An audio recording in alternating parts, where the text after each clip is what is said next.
On this week's episode of Friend Code, we're talking about Mario Kart Live Home Circuit and is Nintendo starting to take advantage of Disney's Vault strategy for some of its classic re-releases.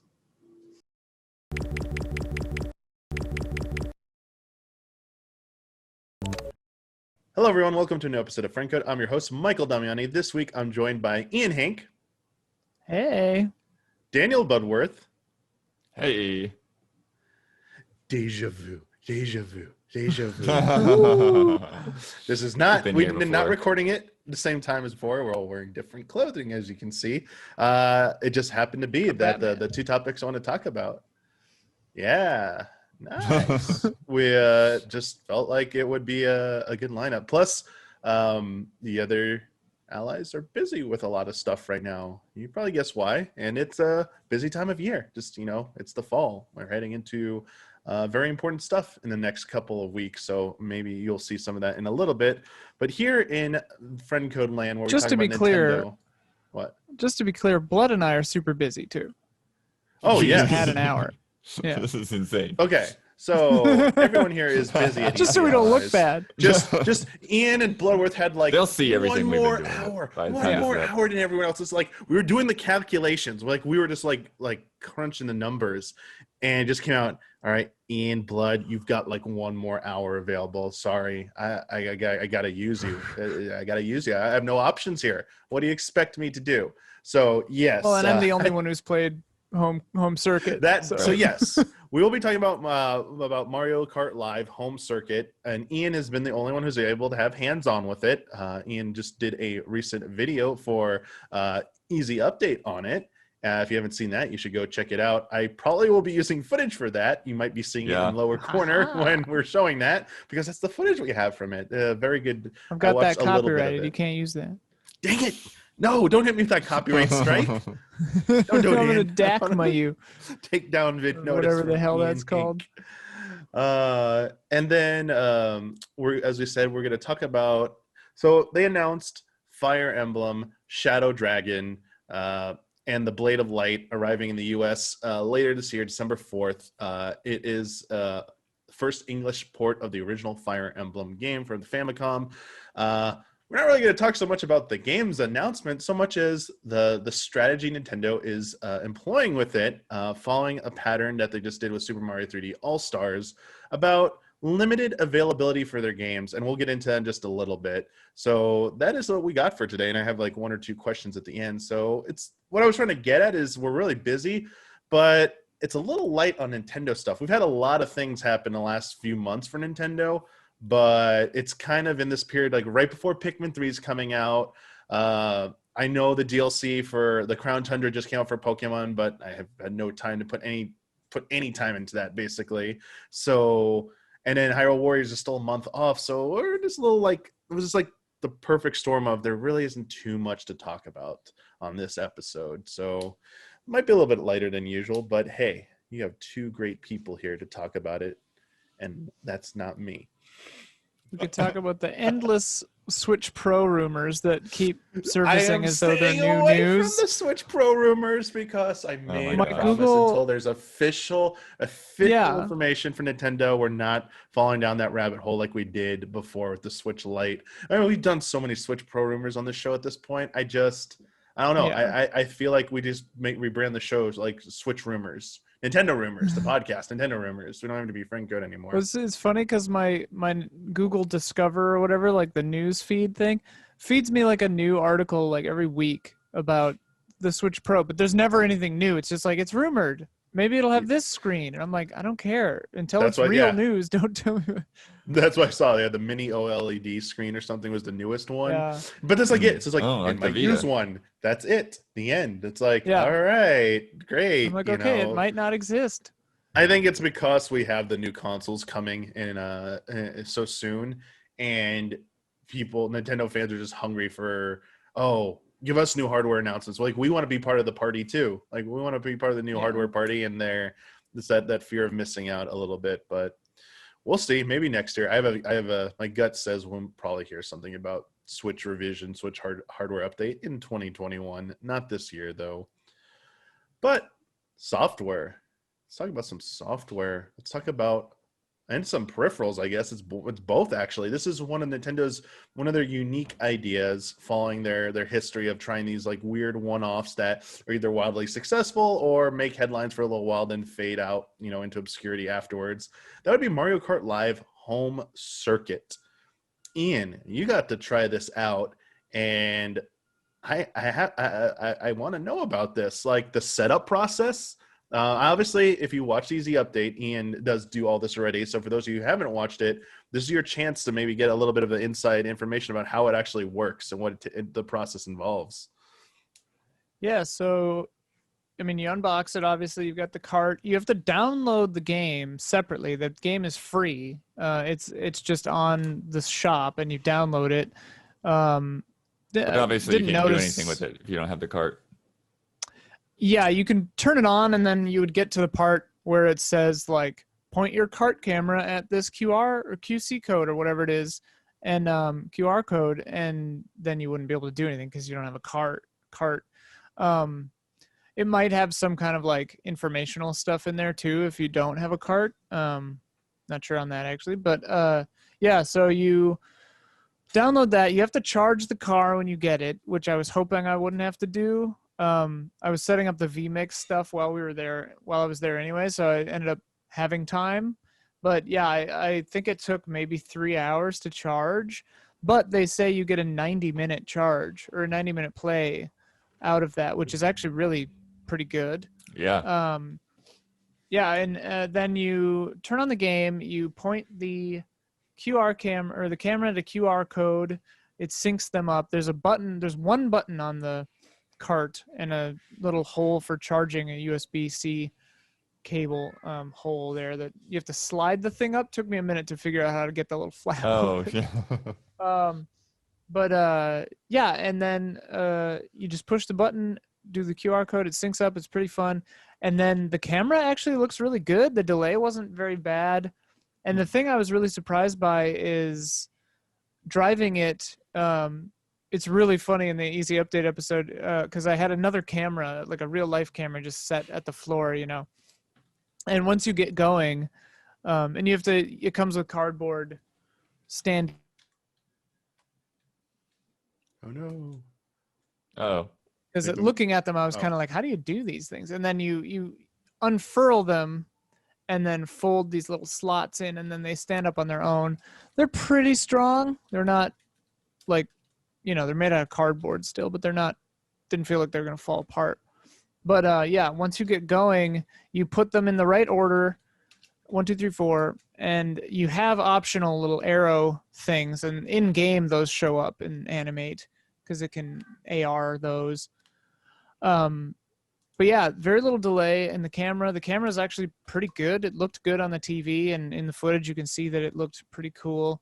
And the thing I didn't anticipate, and I guess this was stupid that I didn't, but there's a lot of game to it. Like, it has level themes. Obviously, it doesn't like reskin your room totally, but it does put like an overlay on the screen, and it does AR stuff over the gates and things like that. So like on the underwater one, it makes the screen kind of watery looking, and the gates have like coral or whatever on them, and there's a dusty couple of dusty theme ones, so it's like they look like Old West. And then there's wind. The wind, I think, maybe was my favorite feature because, and you could see it in the episode,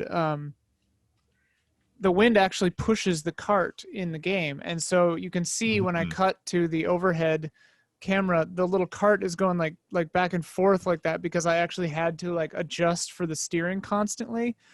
But the funniest thing about this thing is that while you're playing it, it feels super intense. Like I hadn't unlocked 150cc or 200cc yet.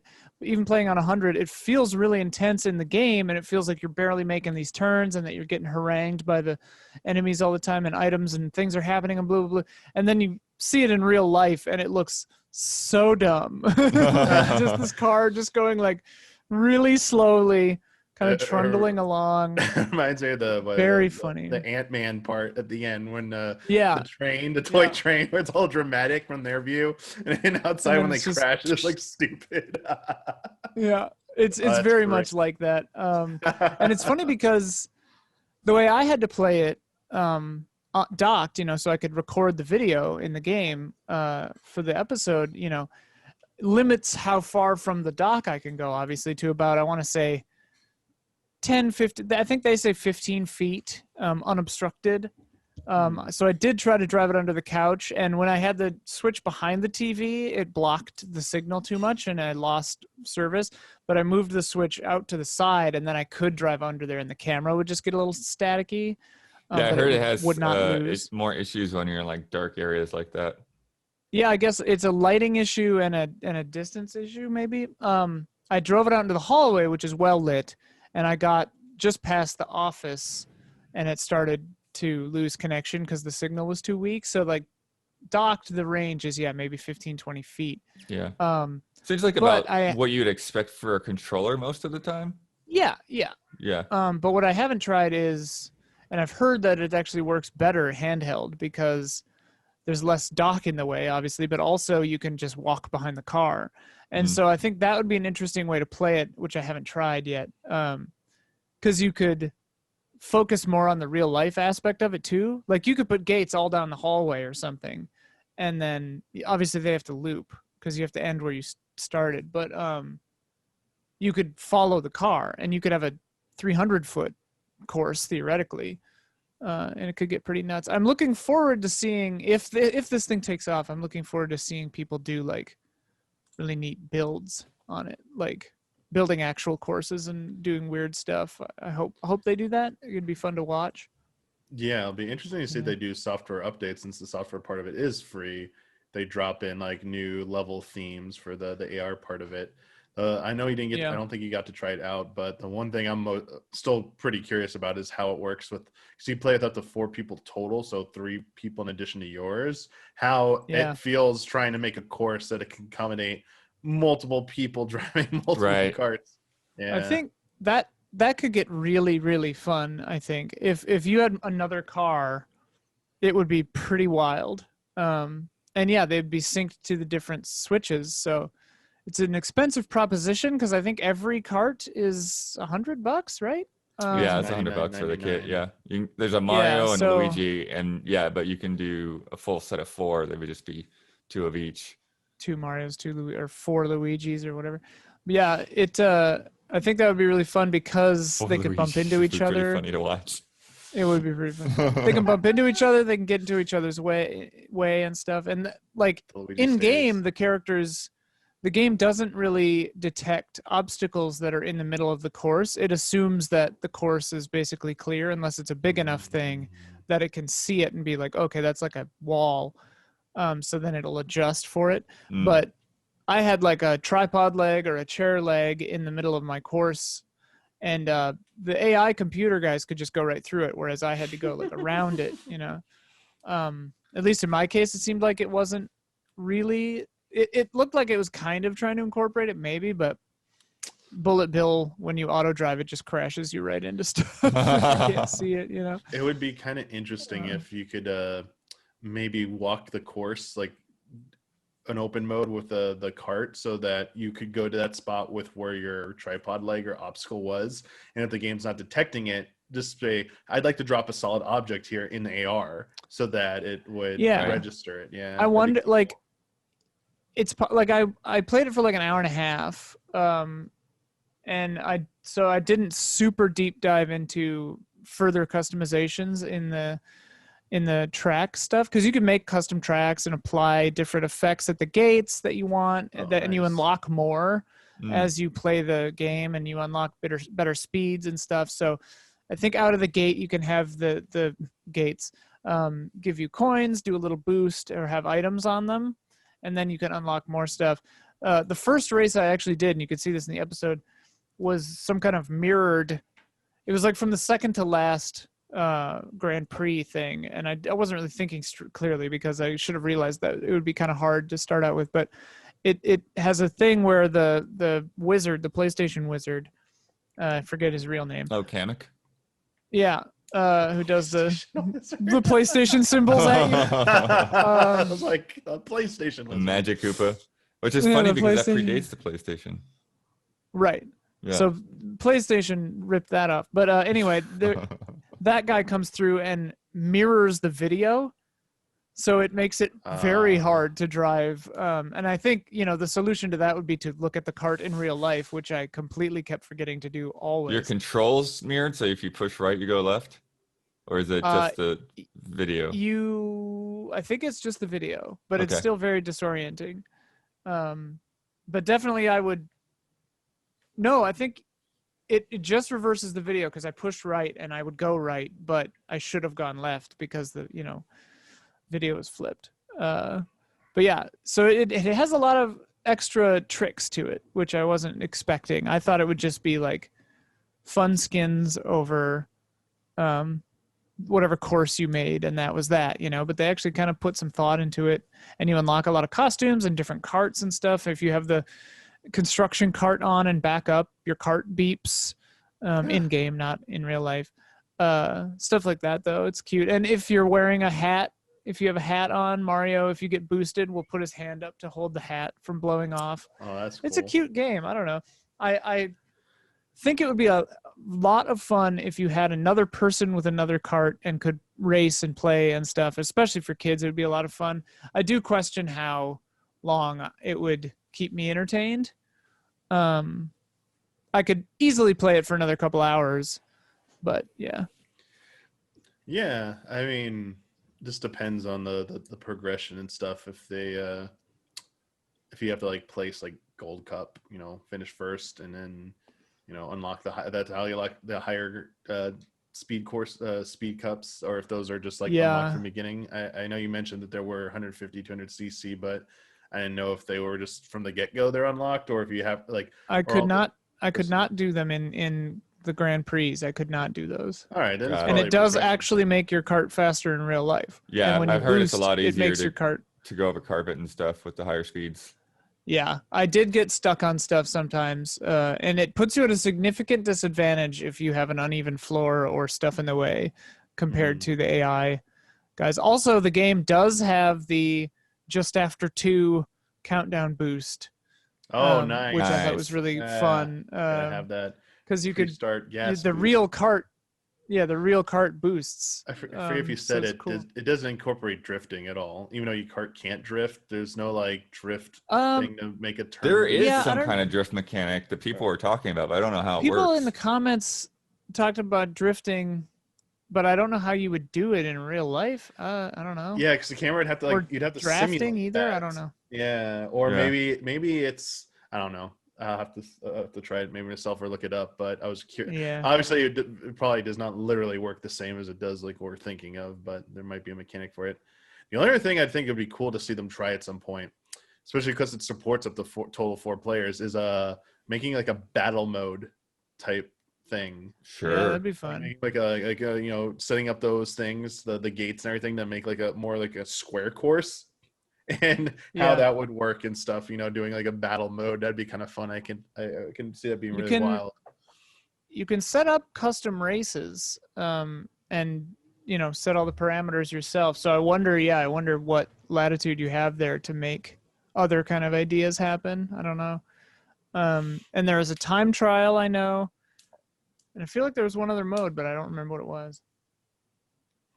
Yeah. Yeah, it's fun. It's cool. It works way better than I thought it would. So I thought it would look really like crappy, like with the camera, but it actually it's pretty. It's pretty sweet.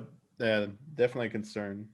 And yeah, the only thing I think of to maybe wrap this up is any other ideas that they could use that are kind of like this with the AR. I mean, obviously, not Nintendo, but Niantic has already done like Pokemon Go with mobile phones. We've seen that. We know we've seen this. I was like trying to think like maybe like Labo had some good stuff in it. Like an Animal Crossing, like just take your boring room and like now you can like augment it and like make it look much better, like an Animal Crossing room or something. Like you make your house actually could be kind of neat in a way. That actually would be pretty fun, yeah. If it and you could have totally replace things that are already in your room with just like different decorative items. Well, you could have like an animal friend like just in your room with you. That could be neat. That's your alarm clock, virtual Tom Nook. But yeah, I remember when they revealed this, and they had the dev diary, and that showed off that it was from Velen Studios, who's headed up by Kartik Bala and I believe his brother, which I don't remember his name of.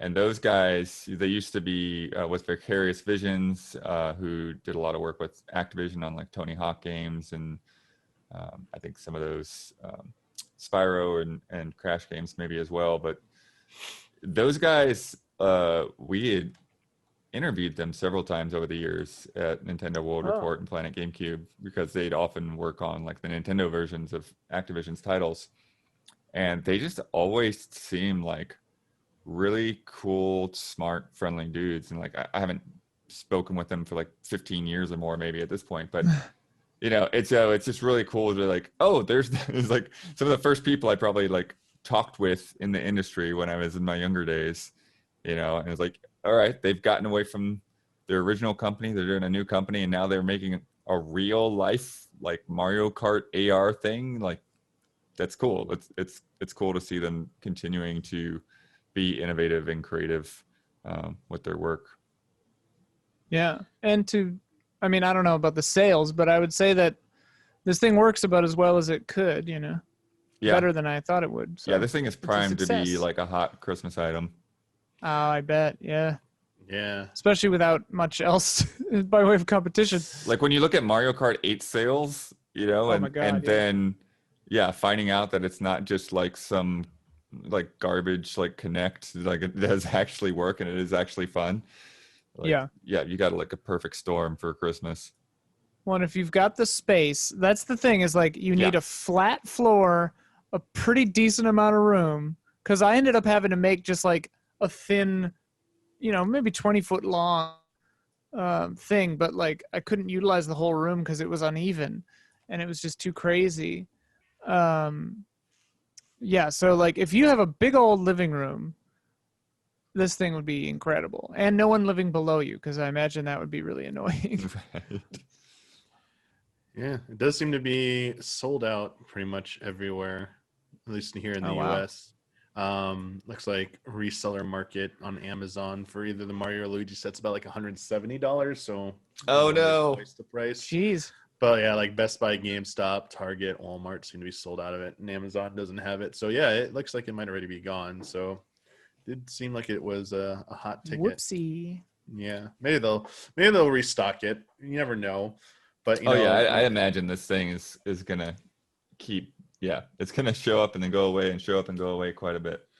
Maybe because with Nintendo, I wonder, because and Nintendo and limited availability, that seems to be one of their new strategies that they're employing as of late. And you never know, Mario Kart Live Home Circuit might be another one of those launches where they're like, what we put out there is what we put out there, and that's it. It's sold out. There's a lot of demand, but that's the end of it. Obviously, I'm alluding to the continuation of the Nintendo Vault strategy, borrowing it from their good friends over at the Walt Disney Company. Not starting with the most recent example of this is with Fire Emblem, Shadow Dragon, and the Blade of Light. The first official English release of the original Fire Emblem game for the Famicom, coming to the West for a limited time. So there's gonna be it's gonna be available on Switch digitally, and then there's a really nice collector's edition. It's already gone. It's already being scalpers got most of it, so that's a whole different thing.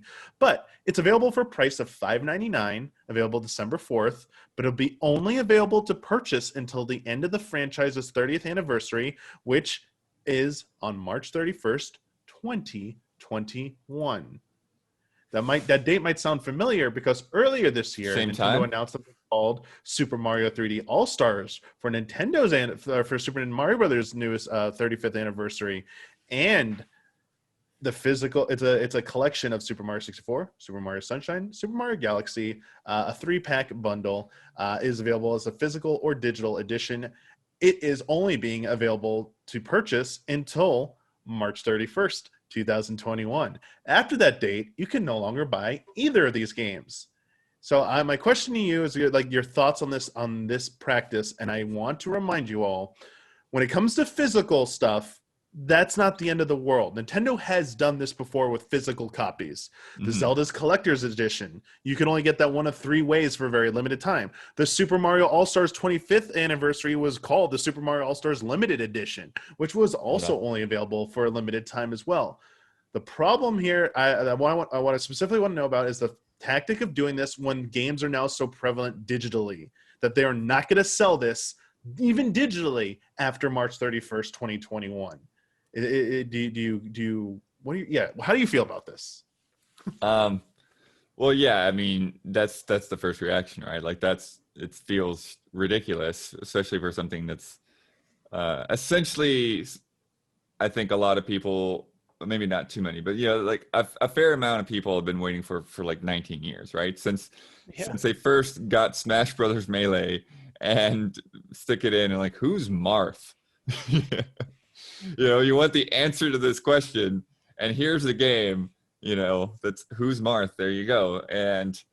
Uh, I've heard some people say it's probably not a good game for you to jump into if you're a new Fire Emblem fan, because there's so many like just systematic things and quality of life things that even with this kind of remake version, the game's just not going to have, because it was the first game. They didn't have all those features yet. They didn't have that amount of story, that amount of investment in the characters from a story standpoint. And it was, and it had some of those really brutal things like permadeath. So it's like you lose your character, big deal. Keep going. Yeah. Now, to be fair, while it doesn't have all the modern features, it did seem like they put a little bit of effort into this, because it does include extra features not present in the original version, Right. such as rewind, fast forward, saves, the bookmarks, the save states. Rewind is good. Yeah. So I don't know. We don't know if it's going to work on a currency or anything like that, like it did in the more recent in Fire Emblem Three Houses. But that's something to make it a little bit easier. In fact, we got a little salty on the Easy Allies podcast when we brought this up regarding the effort put into Super Mario 3D All Stars. Like, none of those 3 games have anything remotely like this, like a rewind in Super Mario 64. Oops, I died. I just want to rewind instead of going back here. No, save state. Nope, not available. It's because they just decided to do that. But so that's a nice feature here. They are adding a little bit of this, but to your point, yeah, it's maybe not the best one to jump into for your first one, honestly. So that you might want to start with another one. But the issue is, you said people have been waiting 19 years or longer, or I think 19 years or however long they've been waiting for this. And let's say they don't have a Switch because for whatever reason, now you have only until March 31st to go get a Switch and then buy this game. And we were joking about the rumors of another Switch. What if some people were like, I know there's a new Switch coming out next year. I'm waiting for that. Now you can't, unless it comes out before that, which I don't think it is. It's like this type of stuff, It kind of like puts this pressure on consumers. Now you need to get on this. So it's like driving up demand, which is what Nintendo wants. They want a bunch of sales. It's just feels March 31st is the end of their fiscal year, right? So yeah, it feels so that's a funny does date. Not feel good. I'm still curious though. It was easier to see a path forward with the bundle, because it's like, well, maybe they just won't sell the bundle.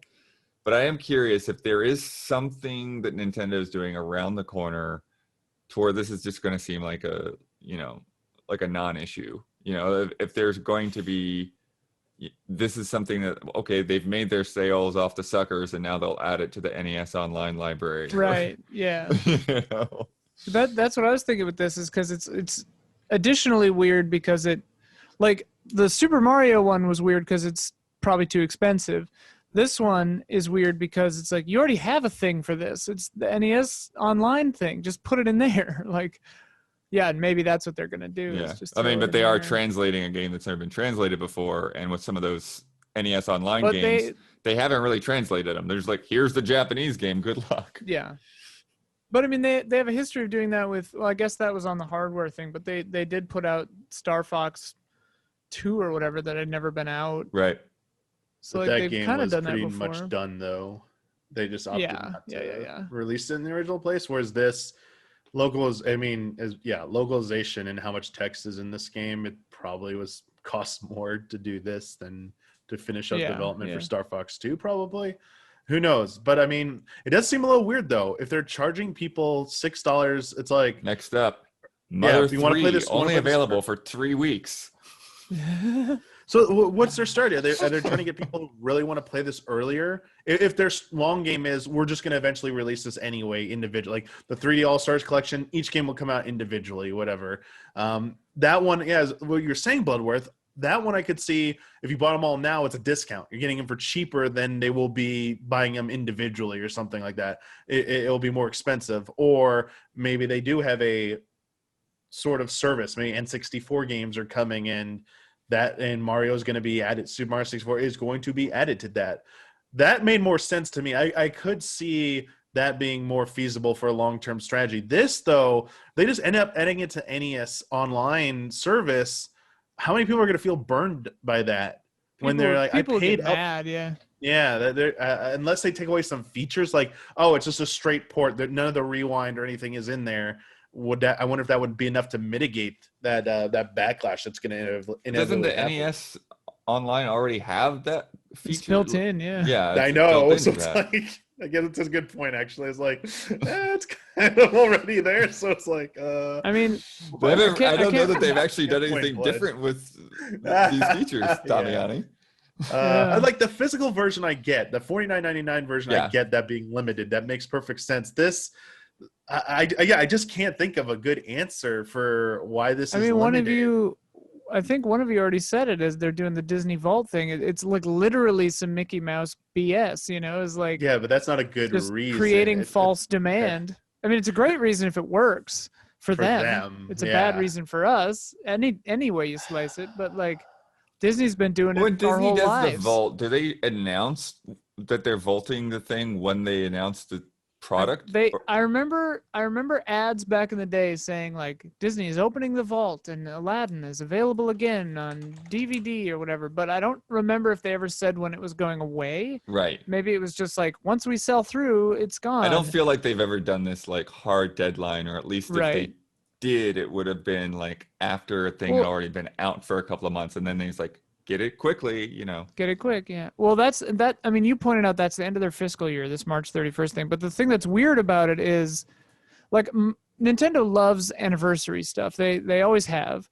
But the weird thing to me is they don't both get the same amount of time in the sun. Mario got an extra month or two because it came out first, but they both have the same termination date. So that does lend credence to two things. One, option A, it's all financial and they just want to do it until their fiscal year's over. Or B, yeah, they're doing something weird around March. Like Switch Pro, or they're doing weird other things. Like something's going to change. Yeah, I don't know. Potentially. You have to believe there's some other thing going on we just aren't being told about yet. That's not as simple as we're seeing it. But the thing again, I was going to add is is Nintendo. Forgetting They've traditionally made like 2 good choices and 6 bad ones. Like that's their MO forever. Like feel they got bad. lucky with the Switch so far. I feel don't like have by a and quote large. from Nintendo about why they're doing this. I don't know if anyone's had the opportunity to talk to them about the strategy now with these 2 games, specifically with the digital part of it.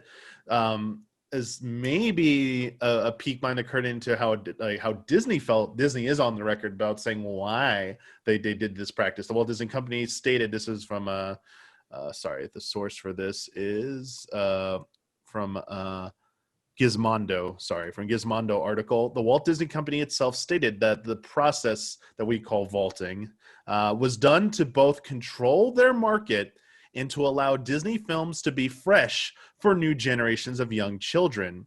A side effect of the process was the fact that videos and DVDs of Disney films placed in the vault became collectibles, sold in stores and at auction websites such as eBay for sums in excess of their original suggested retail price. The practice has also made Disney a prime target for counterfeit manufacturers as well. So this is what happened with Disney. Well, they've been doing this for a while. This isn't a new thing for Disney. In fact, they don't even call it a Disney Vault. Is a former term. It's not even what they use anymore. I guess they didn't like the term for now that. They But just do it. That was a little bit of the behind the curtain there and the effects that happened. And sorry, part of that quote was also attributed to Animation World Network. So it's Gizmondo and Animation World Network for those 2 quotes. But so yeah, could you see Nintendo saying like, hey, we want to control the market, but also like we want this Fire Emblem game to like feel fresh for new generations. Like, do you really buy that? That like holding a game like in a vault for a few years and then re-releasing it like really benefits young generations? Not really, because like with Disney movies, it makes sense because you can show them to a 4-year-old. These is like the new generation is like you have to wait for someone to be like 17 to appreciate this thing. we Like, what? are the new generations on the. I'm like already. Yes. So Yeah. and it just feels like it feels particularly strange because again it is the exception, right? Like you can get all these other games like anytime you want on the NES library that's on the Switch. So why is this one going to go away? And it Yeah, would be sold it would separately. Like it's just yeah, it would be a weird strategy too, based on where we see the other players on the field going, right? Like Sony has the PlayStation Plus collection. When you get the PS5, you just get 6 or whatever games. Microsoft has Game Pass, you know, where everyone else is kind of slowly marching towards, you know, the Netflix of games kind of idea in one way or another, or like a game tap model sort of in a weird way. But like these guys are going the other way, which again, very Nintendo. But like if they do start doing this where they just start vaulting things, it would be very counter to the market trends in a weird way. except It is. the market trend of them making bunch of money off of Mario Well, 3D All Stars. Well, that's the thing is like it worked for that. I don't see this one selling as much. Like No, definitely not. I bought the Mario bundle, even though I thought it was like a ripoff. You know, I still bought it. Like I was like, "Damn you!" And this is only like $60. $6, right? So this is about the same as a virtual Yeah. console $5.99. game. Yeah. Yeah. So So it's like for fans, I feel like this is just for like diehard Fire Emblem fans, and they're just going to take advantage. I mean, that's kind of what it is, right? Is they're just taking advantage of. And take that as a negative or a positive, but they're like exploiting the diehard fan bases of these anniversaries, and maybe that's what they're going to do. They're just going to, I mean, because they've done limited events in the past, but they never locked off the purchase of the thing, to my knowledge, digitally. yeah, it's just. Yeah, with digital stuff, it was always about scarcity. Making a physical product, it costs money, more money than putting it on available digitally. You have to like work with like distributors and suppliers, and like it's a whole process where the very least Nintendo controls its own online ecosystem. They can control to put that game up there digitally, and it's not in terms of resources, it's not occupying the same stuff as the physical release. So it has to 100% be to they have to have some idea that, hey, this is a must buy. We're for better or worse, we are taking advantage of people who have been waiting for this, and we want them to buy it right now because we need these sales within this window. Then we're going to put it away, and like I assume it's going to come back at some point. I don't think they'll never bring it back, especially with the digital version of it. It's, do they expect especially Super Mario 3D All Stars? That's, as you said, it's sold a lot. It's one of the best selling games of the year. It's going to keep selling. If they put that away for like say a few years, each time they pull that trigger, is it going to be an explosive sale? You know, I expect it to never be as big as this first one, but how much will that decline be? And was that really worth it? That was their end game for all of this. And will it be higher than if you just kept it on the market the whole time? Like, you have to wonder that too. There's some advanced arithmetic. I just had a really weird thought that I don't think is true, but it would be kind of funny if they did come out and say this as like a reason that they're just trying to make it fair. Because they're like, well, the physical release is limited. Only a certain number of people can get that. Maybe to make it fair, we limited the digital release too. Well, so the physical release of Fire Emblem the actual game is still a code. So there's no Kart. It is a digital code. It's a code that comes in a fake replica NES case. Interesting. Everything else, if you buy that like a year from now, The code will you'll probably still be able work. to download it, Yeah. right? I believe the code is still Weird. good. I haven't seen anything about. Well, I mean, the fine print will probably be available when people get the physical versions in hand. Yeah. To read the fine print, but I'm assuming it has Well, to be. but the reason I wonder that is like, could you buy it and then wait for the Switch Pro? You know, like you get the physical because you were saying before, like this makes you have to get a Switch. Because like if you bought the physical and the code still works forever, even if you can't buy it and download it, you could just buy the physical and wait to get I a haven't Switch. tried something here. I'm sorry, I don't know this. So if you're correcting Hmm. me in the comments in a second, I'm thank you for that. Do you actually need a Switch to buy Switch games digitally if you have like a My Nintendo account and you go onto the eShop, like you try and buy the games? Can't you buy games through their Wait, can website? you go on the eShop and buy Switch games? Can you like trying to like find out. PlayStation? Can't you buy like PlayStation 4 games without a PlayStation 4? Like if You you just go can on there. your phone. Yeah. But I Yeah. don't know if you can do that on Nintendo. Is that available? Yeah, can you Shop do that with your games. Switch, like with Nintendo yet? Is that possible? I don't think that there's a web store. I don't think there is. It says buy digital. I can buy Paper Mario Origami King digitally right now. Oh, okay. Well, I did not know that. I mean, I'm not gonna go through it and see if I get a code or what, but yeah, and Yeah. it says buy digital, buy physical. Oh, 'cause I'm pretty sure because I bought something on there. I thought I did it, and it just sent it to my download list on my Switch, and it started Oh. downloading it on my account once I clicked it on my system. So I just think you can't download or anything like that. I wonder if you have to have a Switch registered to your account, maybe, and it'll be like, hey, Hmm. you can't buy this because you don't have a Switch. wonder. Maybe. But who knows? Because to your point, though, maybe you don't need a Switch. Maybe you just go buy it now on your account, and then whatever Switch you get, you link it to that account. That will have your thing. I don't know if that works. I think I this would will be not surprised. work. I don't think this works. I'm pretty sure this will not work. For this, Like for the very since everything specific is reason. locked, since Yeah. everything is locked to hardware, basically, like, I guess they kind of recently introduced cloud saving, right? Sort of, Mhm. but Well, like, they were a little late to the party to introduce it, but they've been opening up. Like Animal Crossing recently got the island back yeah. up, but that's only if And you with lost the it. Nintendo Online, it was like within a year, like last year or something, maybe a year and a half it ago. took a while for that. And again, as I said, not all games support it. Like Pokemon games absolutely do not support it. So that's a whole thing. But I guess rather than spending too much time trying to figure out why Nintendo does this, I mean, to anyone who listens to this, if you have friends in the industry who have access, like I really hope some outlets, kind of grill them on this when they get the opportunity and sometime in the future. But I want to switch it to about what we think they might be doing in the future, like potential other releases, because next year is going to be Zelda's 35th anniversary. And I read a lot of people already starting to discuss online. They're expecting Nintendo to do something similar with Zelda, where it's Right. going to be another limited Yeah. release. That will also be vaulted. I mean, a do you- trailer for Breath of the Wild 2 would not be out of line.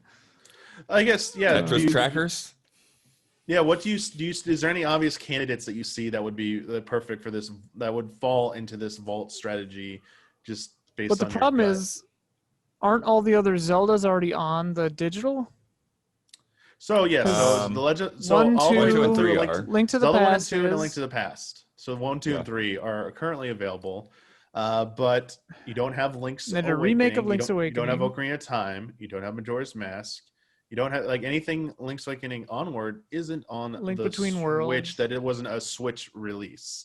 I mean, I could see them definitely doing any combination of like the big other ones that haven't been ported, right? Like Time, Mask, Wind Waker, Twilight Princess, Skyward Sword, like any combination of those, all of them in one bundle would probably be way too many, but like yeah.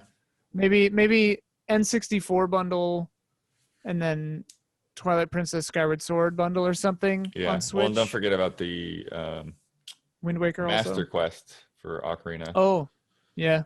That's a thing. Yeah, I could see them doing that. Like, will they include that? Two Will it bundles. just be a port of the 3DS versions? Reworked to work on Switch, maybe. Oh, the yeah, that's a enhanced- thought too. Slightly yeah. enhanced visuals. With enhanced Like, we don't know. visuals. There's a lot more possibility with Zelda because there's a lot more games to consider. Yeah. Based on what they did for Mario, I would say it would be the Path of Least Resistance versions, and with very little else done to them. Yeah. I also think kind of something just like made it work. Four Swords Adventures could work Yeah. for Switch. Oh yeah, with Multiplayer. multiplayer, that could be a good one that they could put on there. There's a Do you lot think of that they would? possibilities. I mean, I could see them doing like a handheld bundle on Switch. You know, like all the handheld ones, Four Swords Adventures, Link Between Worlds, whatever.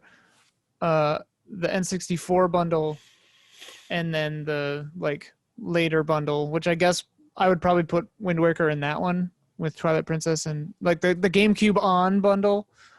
I I could don't see know them doing for something like that, maybe. really shady and slimy.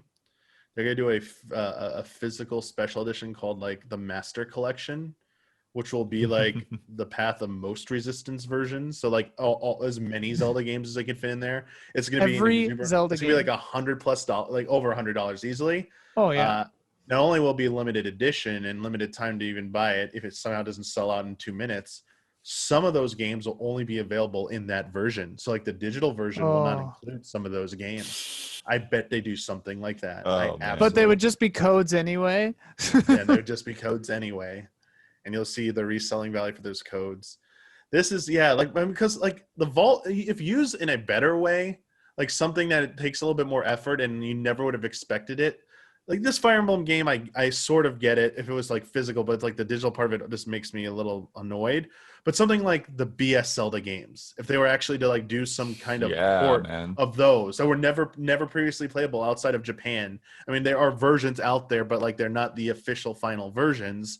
If Nintendo put an official English final version of those games out there, that would be something like, okay, it's only available for a limited time. This sucks, but like this is something like really worth it. Like you really should buy into this. Right. When it's something Or like so prototype type things, like if they did, if somehow they had prototype builds of Zelda 64 and Mother 3 64, and like you could actually like get hands on with those things. That would be that stuff would be amazing. Yeah, I think those things are generally going to be more well received. It's when they do the more common stuff, like 3D All Stars. Those are common games. There's nothing special. They're great games, but like they've never been like ridiculously hard, or we've been wishing for those games to be re-released or something. They were very readily available in some form or another. But in a way that actually makes me feel like it's easier to stomach, because it's like, oh, you missed it. Okay, I guess you go out and you get a Wii and you play Super Mario Galaxy. It's like. But with Fire Emblem, it's like it's the only way to do it without emulating it, as though I just like you could get a Japanese version, but yeah. I just had an intricate thought. What if this limited edition or limited time window thing is sort of a weird rolling delayed effect of the price point of Nintendo Online? Let me explain. Since it's only $20 a year, they feel like there's a cost benefit, whatever, threshold that they don't want to put too much cool stuff in there because they've already set in a relatively low price compared to, Game Pass or Games Gold or PSN, right? So like, this is their way of it's like an expansion. It's like paying for a Destiny expansion instead of having a monthly fee, right?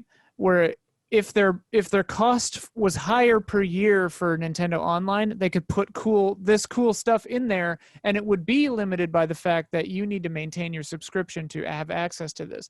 But since they priced it so low, they're doing these limited time things to kind of offset that, because otherwise they could be bonuses for the online, but they don't think that they're getting enough money for that.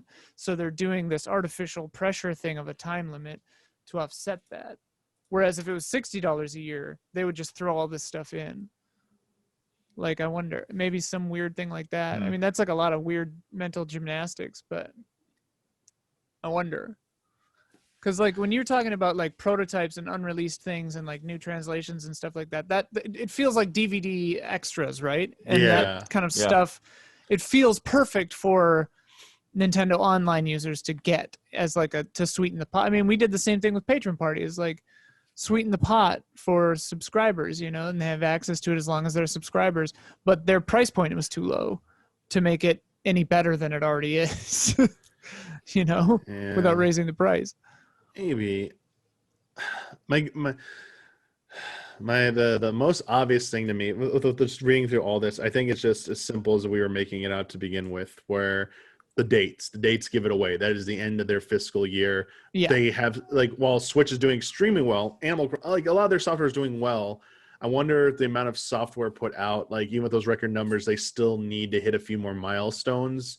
Because And it's been a light holiday season for them. They don't have, because of COVID, I'm sure. I think you're totally right, Damiani. I think like COVID set things that they had planned for this holiday season back, that they were expecting a huge cash infusion from, possibly Breath of the Wild 2, for Yeah, example, they're and it's not definitely not having happening. issues with hardware. So Yeah, yeah, but like they expected those extra little bumps, and so they're trying to artificially inflate this fiscal year with these kinds of little limited things. I think you're completely right. yeah. It's just weird that they feel like this game, Fire Emblem, like Mario makes sense. This one's weird. Yeah. This one is yeah, because weird. like I don't expect Mario an explosion of sales with didn't this. we see that Mario would have been actually out in June? Like it was definitely not a reaction Oh to yeah, COVID. it was delayed. I Yeah. think Yeah. they just that for that specifically, I think they need to hedge everything they had and be like, okay, this has to be a success. We know it's gonna be a success, but no doubt, zero doubt. How do we do that?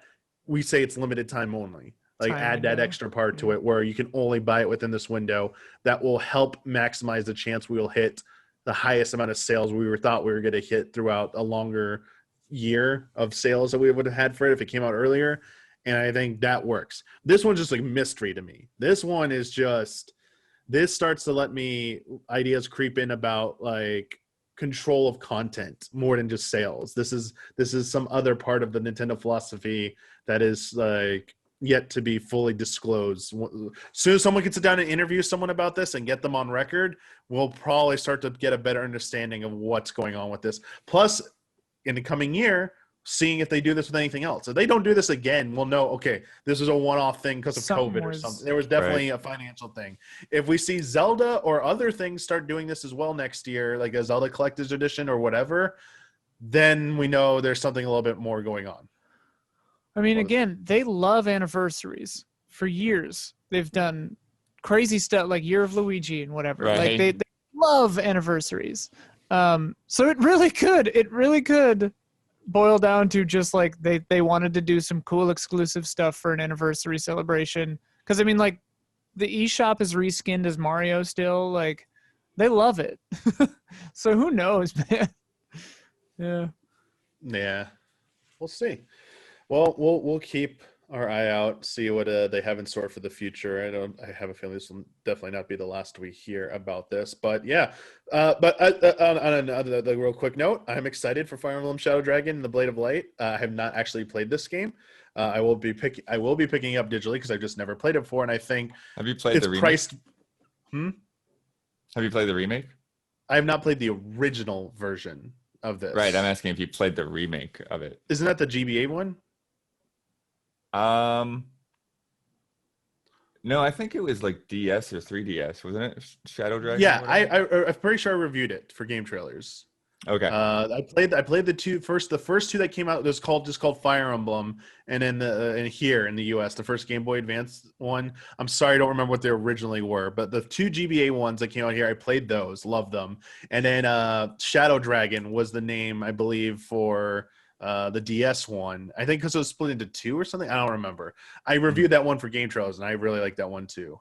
So but it's been a while. Like how long was that? Like 10 years ago. So I don't entirely remember. Like Fire Emblem DS. Let me what was it called again? It was Fire Emblem Shadow Dragon. Yes. It is 11th entry and is a remake of the Famicom title Shadow Dragon: The Blade of Light. So I have, yeah, but I have not played the original version of this. So, but I mean the DS version looks like a Super Famicom version with the sprites and stuff like that. It was good, but it'll be nice to go back and play like it with the NES style because it was like going back and playing Final Fantasy 1 for the first time after playing like so many recent ones and never touched the original. It was just like such an experience. Like, what the heck is this? Woo, this is old, but this is kind of cool. Like, they don't really make them like this anymore, do they? Ooh, but yeah, we will see. Yeah, but I'm looking forward to it. and I think it's a good price, like $5.99 for this with the features they're adding. Looks cool. So we'll definitely check it out. We got some time for a patron question or two. We got a. Let's see here. We got a question about. So here's the thing, Blood, and did we talk about Ring Fit on the Love and Respect episode of the Easy Allies podcast? Were you on that? Who was? I was on that. I don't That remember was- saying a lot. Didn't we have a about it. Ring Fit question on something recently, or was it Q&A? I forget what it was. We definitely talked because we have a question from Cabbage Lad. With the rousing and continuing success of Ring Fit Adventure, what other use cases do you see for the Ring peripheral? Oh Do you yeah, think yeah. it'll be reversed? We've done this. Yep.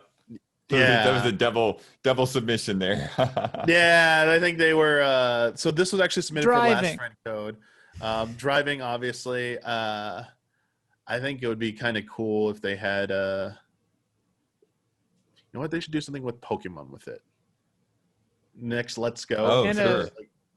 Yeah. Yeah. Yeah. And probably like a sex thing.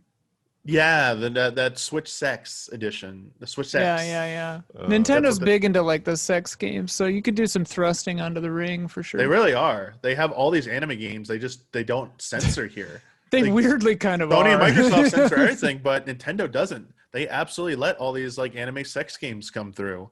They don't even make it onto Steam sometimes, but they'll make it onto Switch. Yeah. So it's not a joke. You better if you like sex games, Nintendo Switch is for you. I don't even know. I can't even tell if you're kidding. I've never downloaded any of them on oh Switch. my gosh. So I don't know if they're like super censored on Switch and you're joking, or if they super aren't. All right. Well, you'll have to just search and find out for yourselves. So yeah, I guess we did sort of talk about this before, but I think of how well Ring Fit has done, though. I think a sequel, I would not be surprised by a sequel, but after all the talk we just had about Nintendo and why they do things, you never know. Ring Fit might just be a one-off as well. They just be like, that's it. It's selling so well, we don't need another one. We're done with this. It was a great thing, and we're moving on from it. Wouldn't be surprised by that either. I do have a balance board in my closet. Oh, yeah. Yeah.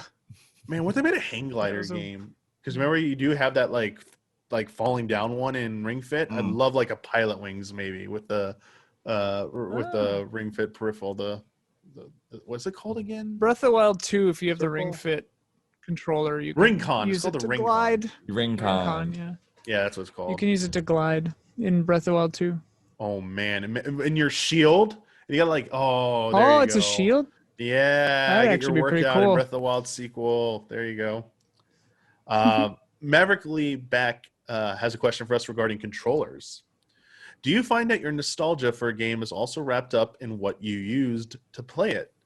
I recently used the Nintendo Online SNES controller to play through Donkey Kong Country with my girlfriend, and using the original controller style feels great and brings me back.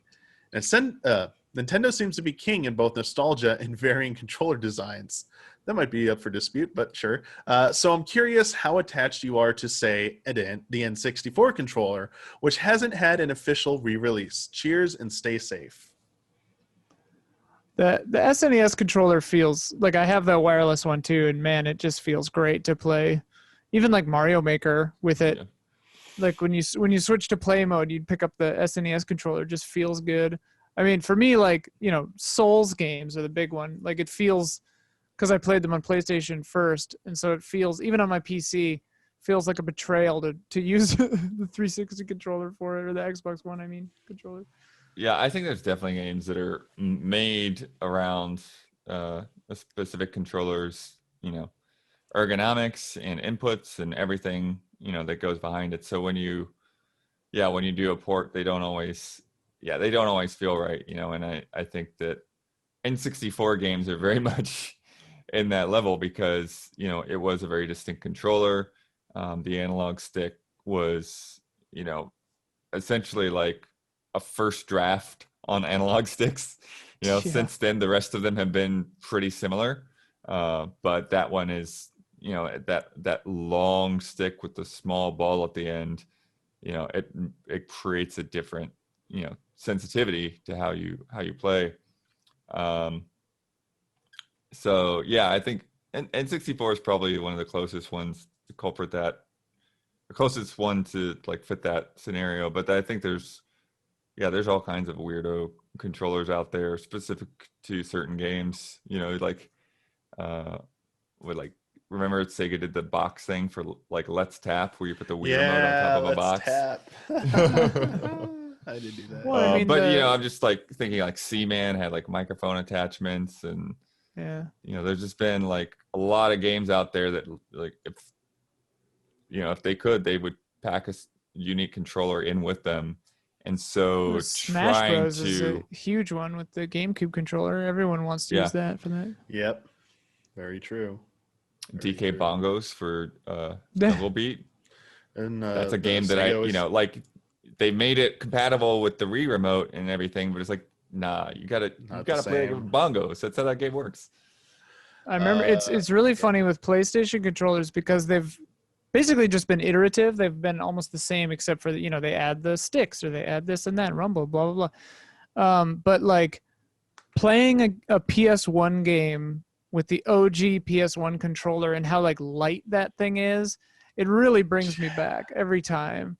I mean, I'm looking forward to seeing what the PS5 controller is like, but like the PS1 controller really is a blast from the past. Like picking that thing up and you almost like hit yourself in the face with it because it like has nothing to it. And I get the Here's the same kind of weight. vibes with the SNES controller because it's like, just it has like a magic to it, and it just feels that one. It feels so solid and well constructed. Even this re-release, the Switch one is just like, ugh. Yeah, but there's nothing like that moment when, with an old controller and your brother walks across the room and trips on it and pulls the console off the entertainment center. It's part of the thrill. It's Yeah. part of the thrill. Chords, thing of the past. Not yet, almost. Yeah, for me, and those are all good examples. I can't play Mario. The best way for me to play Mario 64 will always be using an N64 controller. For me, nothing comes close. Like it just feels natural and correct for me when I have that N64 controller and playing Mario 64. When I have to play it on all these other like Switch Pro controller, the Wii U Pro controller, whatever Wii Pro controller, whatever it's been in the past, it is just not felt right. Like not having the Z button in the back and like the analog in the middle, like the close, like it just feels weird to me. Like it's mostly the Z button, and the feel of the analog stick is just like all off to me all the time. So we'll never. Shout out to Resident Evil 4 on the Wii, which I think was the second time I played through that game. I'd already beaten it on the GameCube, and then I played through it again, and I just loved the targeting with the Wii remote on that game. It just felt so cool for me. And then I've played it again since on other stuff, Switch or PlayStation or whatever. But like that Wii one, it's good stuff. Yeah, they did a really good job. Well, I think that is going to do it for this episode of Friend Code. Thank you to everyone who submitted questions for consideration for this episode of Friend Code. I actually went back through the questions that have been submitted in the past because we've gotten quite a few questions that haven't been related to the topics we've been talking about. And so I decided just to go pick a few of those. We only had time for two of those, but I want to do those this time, because I felt bad that people were submitting these questions and they weren't getting picked for that reason. However, if you'd like to submit a question for consideration of Friend Code, you need to be a $5 and up patron. I'll make a post the week we're recording calling for your submissions, and I'll get to a few of those when possible. So thank you for everyone who submitted your questions. And as a $5 and up patron, you're also part of our early access tier here at Easy Allies. So you get episodes of several of our shows and podcasts, including Friend Code, a little bit early before they go public for everyone else. So thank you to everyone who supports us in that way as well. And for everyone else who watches on YouTube, thank you so much. We also have some shout outs for the month of October. We want to give a special shout out to Elthanis, Greg the Dark Knight Kettering, and Caleb Togi Crawford. Shout out. Shout out. Shout out. Awesome. Thank you, both of you, for taking time out of your very, very, very, very, very busy schedules by 1 hour difference from everyone else. Just 1 hour less busy. And as you can see, we made it in just about an hour. So thank you so much for carving out a little bit of time. One way or the other. Yeah. And for being on it twice in a row, thank you for helping me out in that regard. Would Anytime. have been in a little bit of trouble there. So thank you very much. And until next time, everybody, may the way of the hero lead to the Triforce, and go vote.